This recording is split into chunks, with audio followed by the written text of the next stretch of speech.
সীমান্ত আরও জোরদার করতে সীমা সুরক্ষা বল অধিক কঠোর হওয়ার আহ্বান। শালমির উৎসব উদযাপন উপলক্ষে করিমগঞ্জ সফরে এসে সাংবাদিকদের সামনে এমনই অভয় দিলেন আসামের মাননীয় রাজ্যপাল গোলাপ চাঁদ কাটারিয়া। বাংলাদেশি দুষ্কৃতিকারীরা ভারতীয় সীমান্তে প্রবেশ করে অবৈধ কার্যকলাপ চালায়, তাদের বিরুদ্ধে আরও কঠোর হতে সীমা সুরক্ষা বল বিভাগীয় প্রধানদের নির্দেশ দেবেন বলে সাংবাদিকদের অভয়বাণী দেন আসামের মাননীয় রাজ্যপাল। আজ সকালে জেলা আয়ুক্ত কার্যালয়ে বিভিন্ন বিভাগীয় প্রধানদের সঙ্গে বৈঠক সহ সরকারি উন্নয়নমূলক কাজকর্ম তথা বিভিন্ন প্রকল্পের অগ্রগতি নিয়ে আলোচনা করেন তিনি। সভা শেষে শালমিলের उद्देश्य रवाना दें। पहले मैंने मई 23 में रिव्यू किया था और आज इसका सेकंड रिव्यू है। केंद्र सरकार की जितनी योजनाएं हैं फ्लैगशिप और राज्य सरकार की जो योजनाएं हैं उनका होता है। मुझे इस बात की खुशी है कि पहले रिव्यू और सेकंड रिव्यू में काफ़ी अच्छा सुधार है। कई योजनाओं में एक तरह से परसेंटेज के हिसाब से अच्छी उपलब्धि है, लेकिन फिर भी अभी स्टेट की तुलना में अगर उन आंकड़ों की तुलना करें तो कहीं न कहीं 1%, 2%, 3% अभी हम स्टेट एवरेज से बिलो चल रहे हैं। अगली बार शायद इन सब लोगों के जिस प्रकार से काम करने की क्षमता बढ़ी है, हम स्टेट के एवरेज को भी क्रॉस करेंगे, ऐसा मुझे लगता है। सामान्यतः जो मैंने पुलिस का रिव्यू किया है उसमें जो एक बात मेरे ध्यान में आई वो यह है कि पूरे आसाम में कन्विक्शन रेट बहुत कमजोर है। पिछले 2 सालों में कन्विक्शन रेट बढ़ी है, स्टेट की भी बढ़ी है, यहाँ की भी बढ़ी है, लेकिन फिर भी अभी उस कन्विक्शन रेट को बढ़ाने पर विशेष ध्यान देने की आवश्यकता है। विशेष करके मर्डर केसेस जो है, पॉक्सो एक्ट है,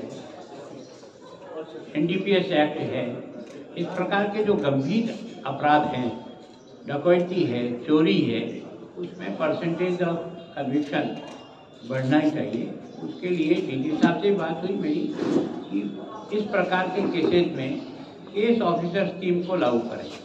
हर केस के लिए कोई न कोई एक अधिकारी जिम्मेदार रहे कोर्ट में, उसके पूरा प्रोसीजिंग जो हो रही है, उसकी एविडेंस हो रही है, ठीक प्रकार से हो रही है, और अगर मान लो कोई अपनी गवाह बदल करके एक तरह से वो होस्टाइल होता है तो उसके खिलाफ केस दर्ज कराइए, जिसके होस्टाइल होने के कारण से केस जो है वो एक्विटल हो गया।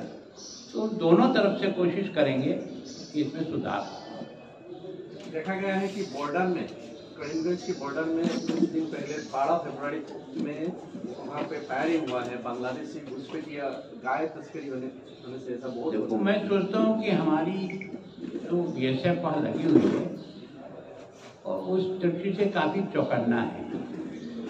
आज से कोई 5 साल पहले की स्थिति में और आज की स्थिति में बहुत अंतर आया है, और इस प्रकार का कभी कोई होता है तो उसका एक्शन भी होता है, और विशेष करके जानवर की जो तस्करी के बारे में भी है, कई केसेज पकड़ते हैं, पकड़ करके उसको हैंडओवर भी करते हैं। तो मैं सोचता हूँ कि पहले की तुलना में बेटर हुए हैं। थोड़ी बहुत जहाँ जहाँ कहीं कमी ध्यान में आती है, उनकी भी कुछ डिमांड है कि उनको और क्या साधन सुविधाएं चाहिए, तो हम उस पर केंद्र सरकार से बात करें। अभी जो बांग्लादेश का बॉर्डर है अभी खुला हुआ पूरा ओपन है, जो बेबेड वार का मैं सोचता हूँ केवल इसमें होम मिनिस्टर साहब को सारी जानकारी, विशेष करके जो नदियों का जो बहाव क्षेत्र है उसमें अभी हमारी फेंसिंग इतनी मजबूत नहीं है। कुछ जगह जो है ना, तो उसके लिए उनको बताया है केंद्र सरकार इस बात बहुत विजिलेंट है और पूरा पैसा दे रही है। हिज एक्सेलेंसी, आज आप करीमगंज में आए हैं, सेकेंड लार्जेस्ट बिल सोनभद्र भी विजिट करेंगे। सोनभद्र के बारे में आपका क्या ख्याल है? देखो, ये मैंने तो पहली बार देखा है और पहली बार मैंने पढ़ा ही है, अभी वहाँ जाके देखूंगा। ऐसी इतनी बड़ी मीठे पानी की झील जो सर्दी के दिनों से लेकर के और मार्च तक फिर फील्ड बन जाता है और जिसमें एग्रीकल्चर होती है, पेड़ी पैदा होती है, और उसके बाद वापस पानी आता है, पूरी झील बन जाती है।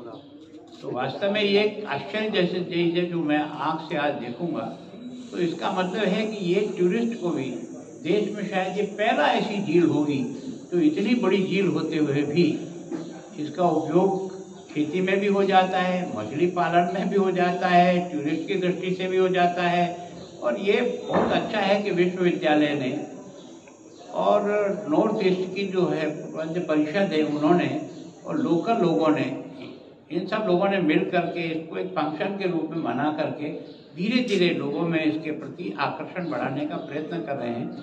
सच जाकर के तो आज पहली बार देखूंगा कि ऐसी भी कोई झील है जो एशिया की मीठे पानी की झीलों में नंबर 1 और 2 में आती है।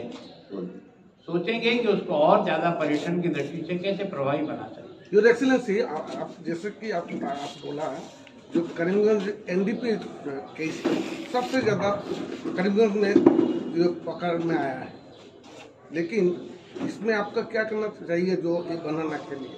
देखो, इसमें क्या है कि सजा का परसेंटेज बहुत कमजोर है। उसके लिए आप एनडीपी एक्ट में केस ऑफिसर टीम के तहत प्रत्येक केस को जब तक कोर्ट में फैसला नहीं होता है तब तक उसकी एविडेंस और उसकी सारी चीज़ों के बारे में अपने को प्रयत्न करना पड़ेगा, तब जाकर के बढ़ेगा। मैंने जो बोला है कि तस्करी होता है, गाय का तस्करी होता है, वहाँ पे ज़्यादातर देखा जाता है कि पुलिस जो फोर्स है वो लोग आंख रखते हैं कहाँ से तस्करी हो रहा है, लेकिन बीएसएफ वाला ने उन लोगों को जाने नहीं देता है और उन लोगों को देखो, अभी मैंने दोनों से बात की है कि वो इनको सुपुर्द करते हैं, पुलिस वाले कहते हैं कि हम इनको रख करके इतना खर्चा उठाने की स्थिति में हम नहीं हैं, क्योंकि यहाँ कोई रजिस्टर्ड गौशाला नहीं है जिसमें पशुधन को सुपुर्द किया जाए। तो मुख्यमंत्री से बात करके इसके बारे में कोई हल निकालने का प्रयत्न करें।